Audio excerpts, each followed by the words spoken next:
Préoccupé par la situation sécuritaire dans l'est de la RDC, le chef de l'État, Joseph Kabila, a fait les déplacements de Goma au nord Kivu. 24 heures après, le commandant suprême des forces armées de la République démocratique du Congo et de la police nationale a présidé une réunion avec les officiers militaires des unités du nord et du sud Kivu. Le président de la République a transmis des consignes claires. Il veut une armée congolaise unie, disciplinée et ordonnée. Consigne bien captée par le chef d'état-major général Didier Toumba. À Bunagana, il y a eu des actions des indisciplinés. Ils ont été réduits, terminés. Voilà ce qui s'est passé. Quelques individus indisciplinés. Et il n'en a plus. Bunagana est bien tranquille. Quel est le sort de ceux qui se sont rendus? Le sort de ceux qui se sont rendus, quelqu'un qui est indiscipliné, il répondra, bien entendu, par rapport à la discipline militaire.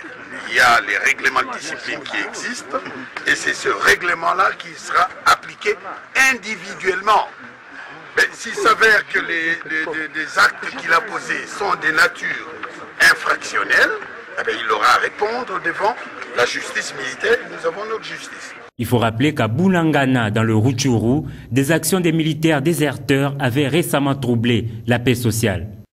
Des vagues d'officiers de l'armée nationale qui avaient fait défection début avril dans le Rutshuru s'y sont bel et bien rendus. La MONUSCO a confirmé la nouvelle ce mercredi lors de son point de presse hebdomadaire. Nous avons observé un certain nombre de désertions au sein de ces unités-là. Et c'est pour cela que toutes les autorités, aussi bien congolaises que celles de la MONUSCO, sont présentement sur le terrain pour essayer d'apporter des solutions, de réconcilier un peu tous ces acteurs-là et de prendre en compte un peu leurs desiderata afin que la situation puisse revenir au nord.